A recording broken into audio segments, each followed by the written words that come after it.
Speaker గారు సభకు విచ్చేస్తున్నారు.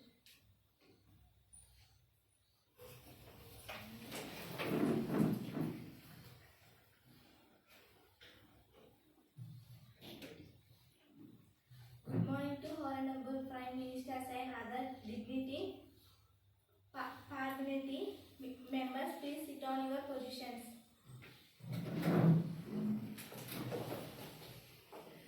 గౌరవ మంత్రులైన మరియు సభ్యులు సభ సమయాన్ని వృధా చేయకుండా తమకు కేటాయించిన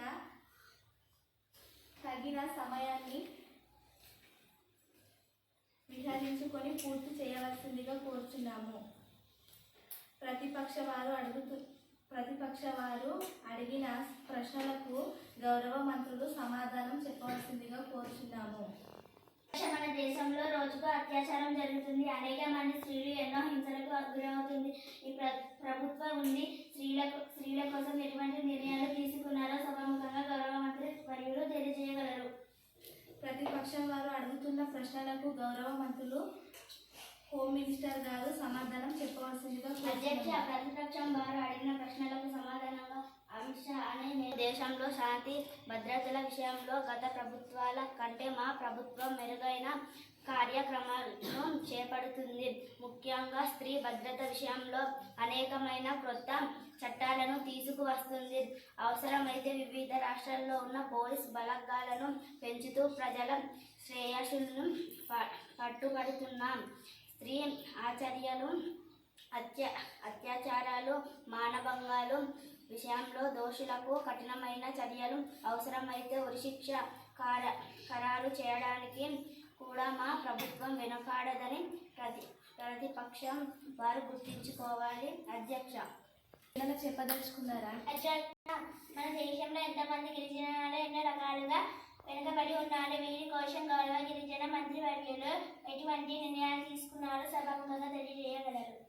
ప్రతిపక్షం వారు అడుగుతున్న ప్రశ్నలకు గౌరవ మంత్రులు గిరిజన సంక్షేమ శాఖ మంత్రి గారు సమాధానం చెప్పవలసిందిగా కోరుచున్నారు. అధ్యక్ష, గౌరవ ప్రతిపక్షం వారు అడిగిన ప్రశ్నలకు సమాధానంగా అర్జున్ అనే నేను కేంద్ర గిరిజన వ్యవహారాల శాఖ మంత్రిగా బాధ్యతలు స్వీకరించినప్పటి నుండి అనేకమైన మార్పులను మా ప్రభుత్వం ద్వారా తీసుకువస్తున్నాం. అధ్యక్ష, గిరిజన ప్రాంతాల్లో గిరిజన ప్రజలకు వారికి కల్పించిన రిజర్వేషన్లు సక్రమంగా నిర్వర్తిస్తూ గిరిజన ప్రజలకు అభివృద్ధి కోసం నిత్యం పోరాడుతున్న ప్రభుత్వం మాది. అధ్యక్ష, గిరిజన విద్యార్థుల అభివృద్ధి కోసం ప్రత్యేకంగా CBSE సిలబస్ అందుబాటులో దేశవ్యాప్తంగా ఏకలవ్య మోడల్ రెసిడెన్షియల్ స్కూల్స్ని ఏర్పాటు చేసి అందులో నూతనంగా ఉపాధ్యాయులను కూడా గెస్ట్ ఫ్యాకల్టీగా నియమించాము. అధ్యక్ష, వీటితో పాటు అనేక రాష్ట్రాలు గిరిజన విశ్వవిద్యాలయాలను కూడా నూతనంగా ఏర్పాటు చేస్తాం. ఆరోగ్య విశ్వవిద్యాలయములను నిర్మిస్తున్నాము. అధ్యక్ష, ఏదైనా చెప్పదలుచుకున్నారా? అధిక మంది ఉన్నారు.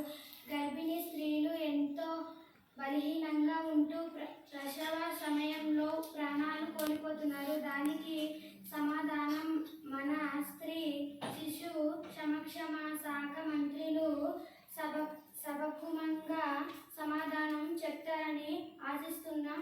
అధ్యక్ష, ప్రతిపక్షం వారు అడుగుతున్న ప్రశ్నలకు గౌరవ మంత్రులు స్త్రీ శిశు శాఖ మంత్రి గారు సమాధానం చెప్పవలసిందిగా కోరుచున్నాము. అధ్యక్ష, స్మృతి ఇరానీ అని నేను స్త్రీ శిశు సంక్షేమ శాఖ మంత్రిగా బాధ్యతలు స్వీకరించినప్పటి నుండి మా ప్రభుత్వం విజయ పదంలో దూసుకుపోతుంది అనడానికి ఎటువంటి సందేహం లేదు.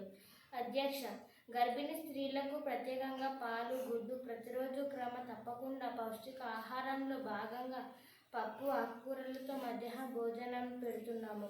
ఆశా వర్కర్స్ ANMs ద్వారా ప్రతి నెల వారి ఆరోగ్యాన్ని పరీక్షిస్తూ గర్భంలోని బిడ్డకు మంచి ఆరోగ్యాన్ని అందించే మందులు ఎప్పటికప్పుడు సకాలంలో అందిస్తున్నాము. అంగన్వాడీ కేంద్రాల్లో ప్రతి బిడ్డకు ప్రతిరోజు పౌష్టిక ఆహారం అందిస్తున్నాము. ఈ విధంగా భారతదేశ ప్రజలకు చక్కని సదుపాయాలు కల్పిస్తున్నాము. మయూరి గారు మీరు ఏదైనా చెప్పదలుచుకున్నారా? అధ్యక్ష, మన దేశంలో విద్యా వ్యవస్థ ఏ విధంగా సాగుతుంది? వెనుకబడిన విద్యార్థుల కోసం ఏ విధమైన అభివృద్ధి పథకాలను చేపడుతున్నాయి? ఏమి ప్రతిపక్షం వారు అడుగుతున్న ప్రశ్నలకు గౌరవ మంత్రులు విద్యాశాఖ మంత్రి గారు సమాధానం చెప్పవలసిందిగా కోరుతున్నాము.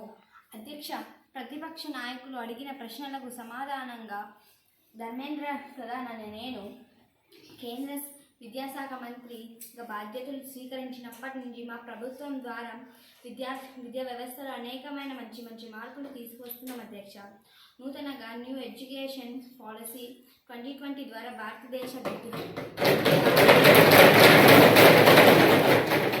భారతదేశ విద్యార్థులు ప్రపంచ దేశ విద్యార్థులతో పోటీ పడే విధంగా చక్కని మార్పులు తీసుకువస్తున్నాం అధ్యక్ష.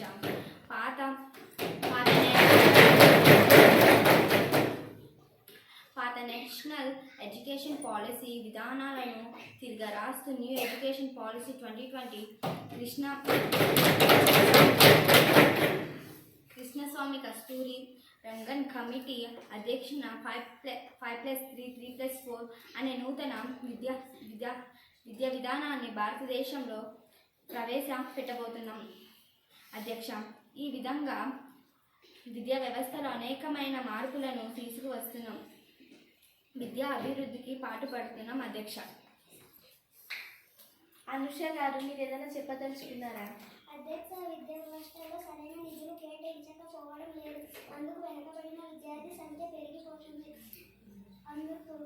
దీనికోసం గౌరవమైన మంత్రులు ఎటువంటి నిర్ణయం తీసుకుంటారో సభాముఖంగా తెలియజేస్తున్నారు.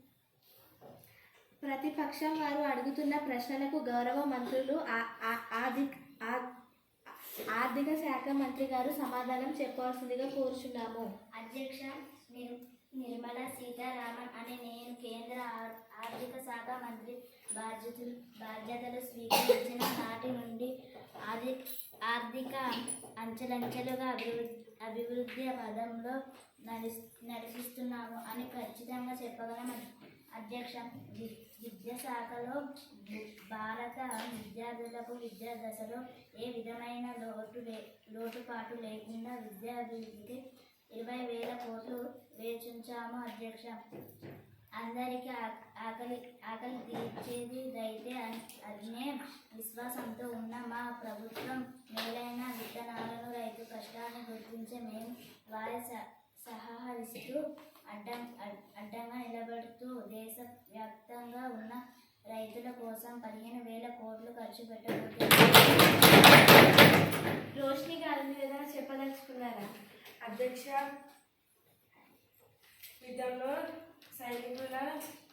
యుద్ధంలో మరణించిన సైనికుల కుటుంబానికి ఈ ప్రభుత్వం ఎటువంటి నిర్ణయాలు తీసుకుంటుందో సభాముఖంగా తెలియజేయగలరా?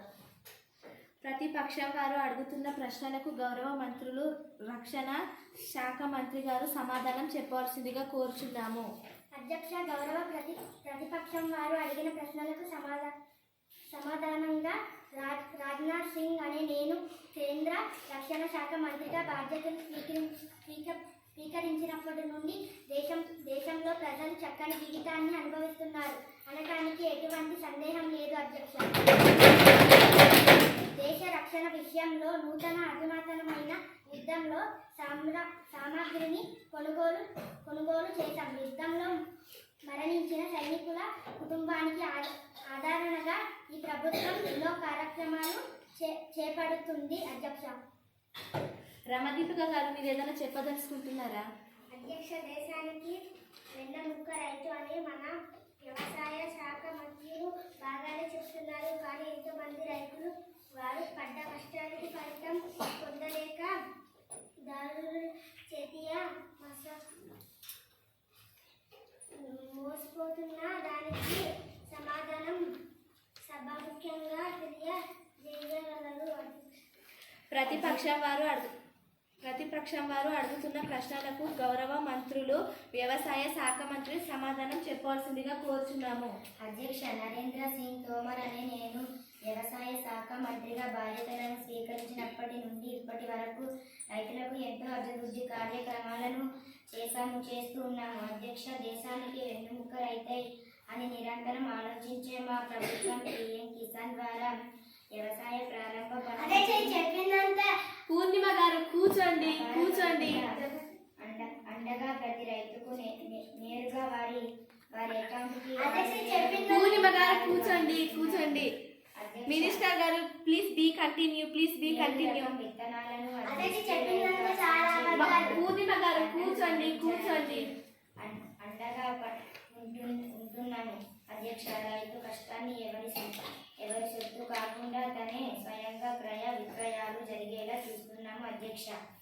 ప్రతిపక్షం వారు అడుగుతున్న ప్రశ్నలకు గౌరవ మంత్రులు ఆరోగ్య శాఖ అధ్యక్ష, నేటి ప్రజలందరూ వర్షాకాలంలో ఎదురవుతున్న అనారోగ్య సమస్యలకు కేంద్ర ఆరోగ్య శాఖ మంత్రి ఎటువంటి నిర్ణయాలు తీసుకున్నారో సభాముఖంగా తెలియజేయగలరు. ప్రతిపక్షం వారు అడుగుతున్న ప్రశ్నలకు గౌరవ మంత్రులు ఆరోగ్య శాఖ మంత్రి సమాధానం చెప్పాల్సిందిగా కోరుతున్నాము. అధ్యక్ష, మన్సుఖ్ ఎల్ మాండవీయ అనే నేను ఆరోగ్య శాఖ మంత్రిగా బాధ్యత స్వీకరించి నానాటి నుండి ప్రజల ఆరోగ్య విషయంలో తగు జాగ్రత్తలతో ఎప్పటికప్పుడు తగిన సమయంలో అనేక ఆరోగ్య విషయాలపై ప్రజలందరికీ అవగాహన సదస్సులు నిర్వహిస్తూ ప్రజలకు అండదండగా నిలబడుతూ అందరూ ఆరోగ్యంగా ఉండేలా ప్రజల క్షేమము మా సంక్షేమంగా భావిస్తూ ఆరోగ్య పదంలో అందరినీ నడిపిస్తున్నాం అధ్యక్ష. తెలుసుకున్నారా అధ్యక్ష, గౌరవ హిమబిందు గారు మీరు ఏదైనా చెప్పదలుచుకున్నారా?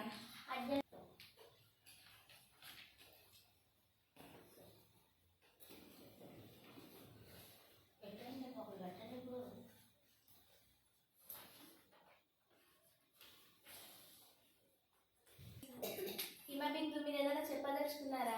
అధ్యక్ష, శాంతి భద్రతల విషయంలో ఈ ప్రభుత్వం ఎటువంటి నిర్ణయాలు తీసుకున్నారో, జమ్మూ కాశ్మీర్ వివాదం ఎంతవరకు వచ్చిందో సభాముఖంగా తెలియజేయగలరు. అధ్యక్ష, గౌరవ ప్రతిపక్షం మరియు ఇతర పక్షముల నాయకులందరూ అడిగిన ప్రశ్నలకు సమాధానంగా భారత ప్రధానిగా ఎన్నికైన నేను దేశంలో అన్ని వర్గాల ప్రజలకు ఉపాధి, సాంఘిక, ఆర్థిక, విద్యా విషయాలలో అందరికీ సమాన అవకాశాలు కల్పిస్తున్నాం. జాతి, మతం, కులం, ప్రాంతం భేదం లేకుండా దేశ ప్రజలందరికీ సంక్షేమ పథకాలు అందిస్తున్నాం. వెనుకబడిన రాష్ట్రాలకు తిరిగి ప్రోత్సాహకాలు ఇస్తున్నాం. జమ్మూ అండ్ కాశ్మీర్ రాష్ట్రాల్లో 370 ఆర్టికల్స్ రద్దు చేసి దేశంలో శాంతి భద్రతలు నెలకొల్పాం. 303 లోకసభ స్థానాలు సాధించిన మా ప్రభుత్వం ఎల్లప్పుడూ దేశ ప్రజల సంక్షేమం, వారి అవసరాలు తీర్చే విధంగా మా ప్రభుత్వం ముందుకు పోతుందని గౌరవ ప్రతిపక్షం మరియు ఇతర పక్షముల వారు గుర్తుంచుకోవాలని మనవి చేస్తున్నాం అధ్యక్ష. జమ్మూ అండ్ కాశ్మీర్ రాష్ట్రాల్లో 370 ఆర్టికల్స్ రద్దు చేసి దేశంలో శాంతి భద్రతలు నెలకొల్పాం. 303 లోకసభ స్థానాలు సాధించిన మా ప్రభుత్వం ఎల్లప్పుడూ దేశ ప్రజల సంక్షేమం, వారి అవసరాలు తీర్చే విధంగా మా ప్రభుత్వం ముందుకు పోతుందని గౌరవ ప్రతిపక్షం మరియు ఇతర పక్షముల వారు గుర్తుంచుకోవాలని మనవి చేస్తున్నాం అధ్యక్ష. మిగిలిన సెక్షన్ టీ బ్రేక్ తర్వాత కొనసాగించుకుందాం.